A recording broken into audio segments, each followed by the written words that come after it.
lovelies, so this video is for anybody who is experiencing or has experienced that horrible anxiety of waiting to get a message back. So it's for you if you are anxiously waiting or wait for messages. This is something that came up last weekend so much. Don't know if something was in the air, but I had clients talking about it, friends talking about it, and people DMing me about it. And there is nothing worse, I think, than that horrible kind of vortex that sucks you in, where you're kind of checking your phone constantly, you're picking it up, you're putting it down, you're waiting for those dots, you're checking last online times, you're looking at social media, you know, whatever it is a kind of really horrible space to be in. And I guess if it's relatively new, you could be kind of thinking, why haven't they messaged me? What's going on? Do they like me? Will they reply? How will they respond? Will this be something? And if you have been talking to them or dating them for a while, then the thoughts tend to be, you know, why has their behaviour changed? Why haven't they replied? What's going on? Is there an ex back on the scene? Do they not like me anymore? Right, this is it, this isn't going to go anywhere. And you might find yourself kind of preempting whether they're going to ghost you, or you could find yourself sort of scrolling and reading, you know, potentially hundreds of messages to try and work out where it went wrong or what you could have said differently. So either way, not great.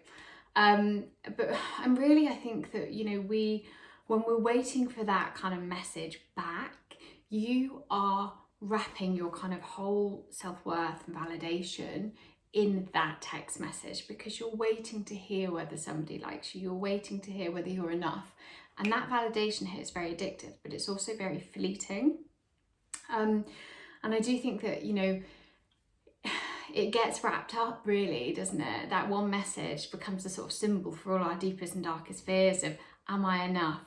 Am I going to be alone forever? You know, your thoughts tend to completely spiral. So no wonder it is stressful.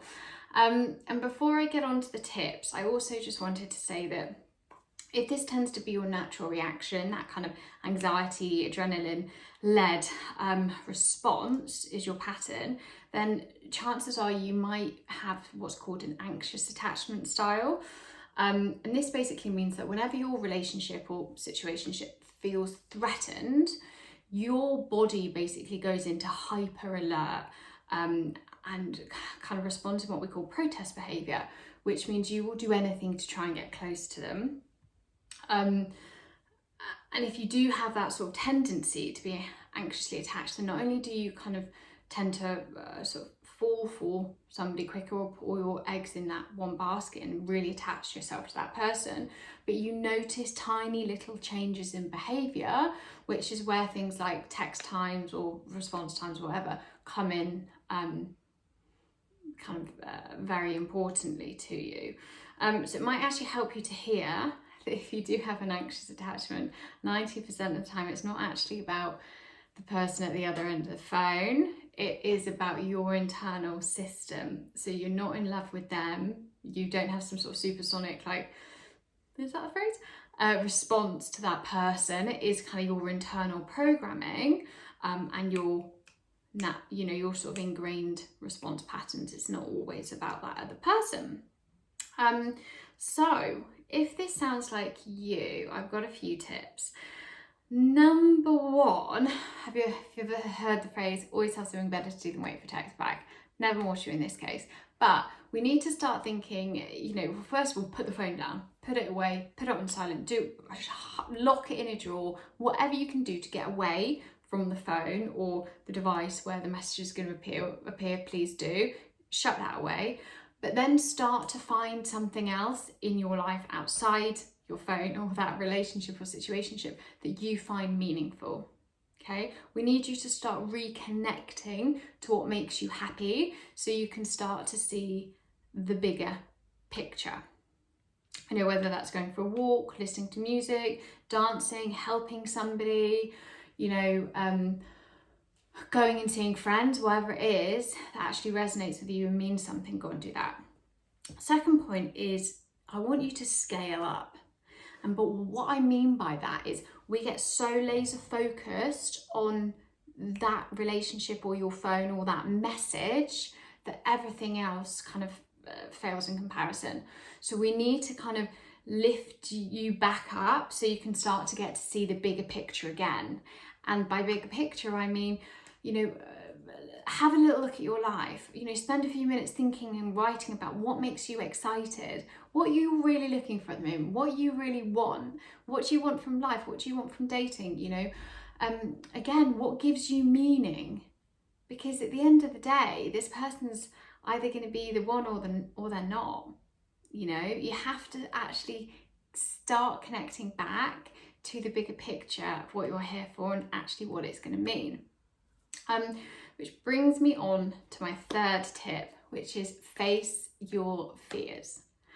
So if you are kind of naturally a bit more of an anxious person, well, and kind of everybody really needs to do this, you need to start being able to self-soothe and externalize your kind of anxiety or fear so it doesn't encompass you all the time. It doesn't become about absolutely everything. So we need to start to be able to externalize the thoughts in our head and externalize what we're getting anxious about. Because a lot of the time you get anxious because you don't have control over the situation or over the response. Unfortunately, there's nothing we can do about that, but we need to start speaking to our anxiety. So one of the ways to do that is called the what does that mean kind of coaching little trick, which is to say, okay, so what are you anxious about? Okay, I'm anxious because he hasn't texted me back. Okay, what does that mean? Okay, well, I'm anxious that he doesn't like me or isn't interested. Okay, what does that mean? I'm anxious that actually I'm never going to meet anybody. Okay, what does that mean? Well, I'm anxious that I'm not good enough. I'm never going to be in a relationship. I'm going to be alone forever. Okay, so the underlying fears in this situation is actually about being alone and not being good enough. It's not really about the text, okay? So once you kind of know what your baseline fears are, know what's really under the surface, you can start responding to that and talking back to that. And by meaning it, you say, okay, but is this one person who's not texting me really going to mean that I'm alone for the rest of my life? No.